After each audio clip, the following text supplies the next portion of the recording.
Hello મિત્રો, ઘરના રસોડામાં તમારું સ્વાગત છે।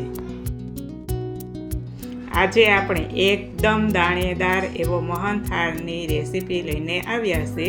તમે આવી રીતે ઘરે જરૂર ટ્રાય કરજો।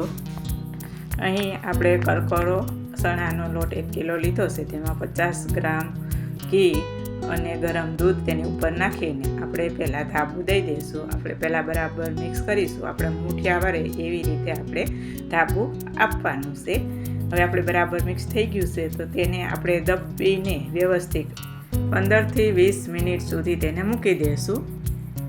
હવે આપણે ઘઉં સારવાના હવાલામાં એકદમ ઝીણી જારી લઈને તેમાં આપણે આ નાખીને આપણે સારી લઈશું। જો આપણે મોટી કણી હોય તેને આપણે હાથ વડે ભાંગીને આપણે લોટ છે તે બરાબર સારીને વ્યવસ્થિત કરી લેશું। હવે આપણો લોટ છે તે સરાઈ ગયો છે તો તેમાં આપણે અહીંયા 100 ગ્રામ આપણે ઘી લેશું। વધારે જરૂર પડશે તો આપણે નાખીશું। આપણે ગેસ ઓન કરીને પહેલાં એક બાજુ ઘી ગરમ કરીને પછી આપણે બરાબર મિક્સ કરી લેશું। નાના આપણે ધીમા તાપે જ આપણે શેકીશું। આપણે વધારે ઘીની જરૂર પડે તો આપણે નાખતા રહીશું। પછી તેને આપણે 15 થી 20 મિનિટ સુધી શેકાવા દઈશું। અને આપણે ધીમા તાપે 15 થી 20 મિનિટ સુધી આપણે શેકીશું અને તેને સતત હલાવતા રહીશું। અને આપણે બીજા ગેસ ઉપર ચાસણીની તૈયારી કરી લઈશું। આપણે અહીંયા 1 કિલો લોટ લીધેલો છે તો આપણે 1/4 કિલો ખાંડ લઈશું। તેમાં 1 ગ્લાસ પાણી નાખીને આપણે ધીમા ગેસ ઉપર ચાસણી લેવા મૂકી દઈશું। અહીં આપણે લોટ અડધો પોણો શેકાઈ જવાયો છે તો આપણે તેમાં થોડુંક દૂધ નાખીને આપણે હલાવીશું। આપણે આવી રીતે 2 થી 3 વાર દૂધ નાખીને આપણે 5 થી 10 મિનિટ સુધી શેકીશું। પછી તેમાં આપણે મોરો માવો નાખીશું। મોરો માવો આપણે અહીંયા 150 ગ્રામ લીધેલો છે તે નાખીશું। પછી તેને શેકી લઈશું। આપણે દૂધ વચ્ચે વચ્ચે નાખવાથી તે એકદમ કણીદાર આપણો મોહનથાળ બને છે।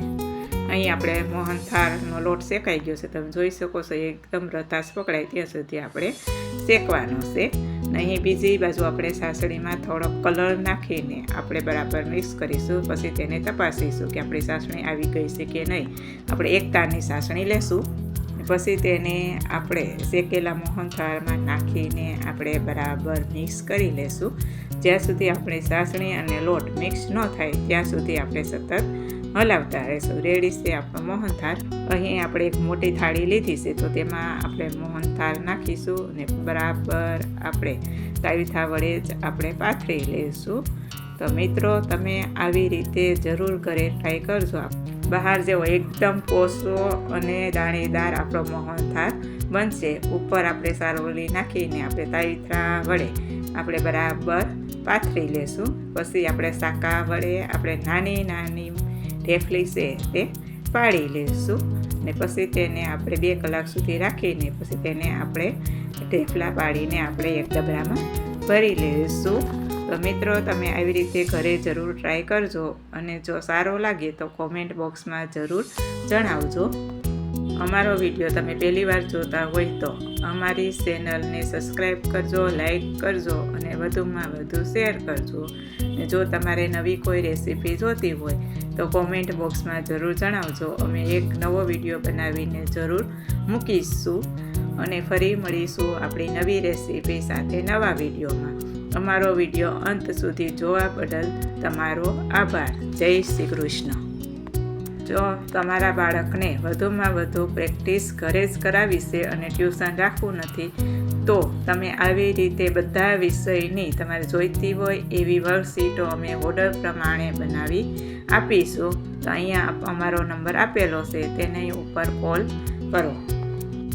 તમારી ઘરે શ્રીમત હોય કે વાસ્તુ હોય કે બર્થડે પાર્ટી હોય કે અથવા બેબી શાવર હોય તેના માટે ઇન્વિટેશન કાર્ડ અમે ઓર્ડર પ્રમાણે બનાવી આપીશું। તો આ નંબર ઉપર કોલ કરો।